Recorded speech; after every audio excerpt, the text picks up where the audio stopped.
Pourquoi le Real Madrid rappelle l'entraîneur qu'il a licencié? Regardez attentivement cette image de 2013. José Mourinho quittant le Real Madrid par accord mutuel. La relation était brisée, le vestiaire était en flammes et les ponts semblaient coupés à jamais. Aujourd'hui, derrière l'image polie du club, une ombre grandit.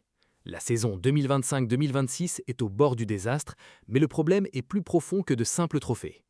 Alors que des rapports font état d'un effectif en plein chaos, pourquoi des rumeurs disent-elles que le président Florentino Pérez envisage de rappeler l'homme qu'il a déjà licencié? Nous pensions que l'ère Mourinho était terminée. Nous pensions que ce chapitre était clos pour de bon. En réalité, Pérez pourrait être sur le point de le rouvrir. Et s'il écoutait cette impulsion?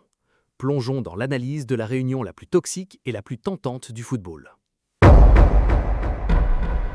Pendant des années, le Real Madrid a été un club de superstars. On y gagne des titres grâce à des remontées historiques et on domine l'Europe grâce au génie individuel. Pourquoi? Parce qu'on paie la taxe sur le talent. On accepte que certains joueurs opèrent selon leurs propres règles. Mais aujourd'hui, il semble que l'heure des comptes est sonnée. Pour comprendre la logique d'un rappel de Mourinho, il faut comprendre ce qui se trame derrière la campagne désastreuse du Real en 2025-2026. Des rapports persistants dépeignent un vestiaire dysfonctionnel où le pouvoir des joueurs est devenu incontrôlable. Des rumeurs circulent sur des altercations à l'entraînement et un vide de pouvoir laissé par les cadres vétérans. Lorsque l'entraîneur actuel a déclaré que les joueurs devaient faire passer le collectif avant l'individuel, cela n'a fait que confirmer ce que beaucoup soupçonnaient déjà. L'autorité du manager s'est évaporée. Le problème n'est pas seulement tactique, c'est une crise de contrôle. Pour un président comme Florentino Pérez, qui valorise le contrôle par-dessus tout, l'idée de faire revenir le Special One n'est pas aussi illogique qu'il n'y paraît. Si Pérez nie publiquement tout mouvement imminent, il a également loué Mourinho pour avoir élevé le niveau de compétitivité du club. Les rumeurs suggèrent que Pérez estime que l'effectif a besoin d'une dose de peur, et Mourinho est l'un des rares entraîneurs dont toute la marque est bâtie sur l'imposition de sa volonté. Sa carrière suit un patron répétitif. Arriver dans un club aux égos surdimensionnés, créer une mentalité intense de nous contre le reste, exiger une loyauté absolue. Il l'a fait à Chelsea, il l'a fait à l'Inter Milan, et pendant un temps, il l'a fait au Real Madrid. Le résultat, il ne serait pas embauché pour être l'ami des joueurs, mais pour être leur patron. Il serait le choc électrique destiné à restaurer l'ordre.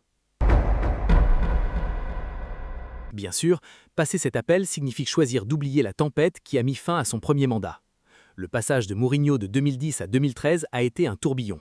Le point culminant fut le titre historique de la Liga 2011-2012 où son équipe a pulvérisé tous les records, 100 points, 121 buts, pour détrôner le plus grand FC Barcelone jamais construit.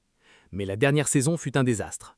L'équipe termine à 15 points du Barça, défaite en finale de la Coupe du Roi au Bernabéu contre l'Atlético, élimination en demi-finale de la Ligue des Champions pour la 3e année consécutive.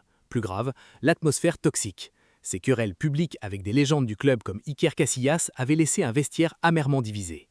C'était un burn-out si spectaculaire qu'un retour semblait impossible. Alors pourquoi Pérez risquerait-il une répétition? Parce que d'un point de vue, le plus grand défaut de Mourinho est aujourd'hui son plus grand argument de vente.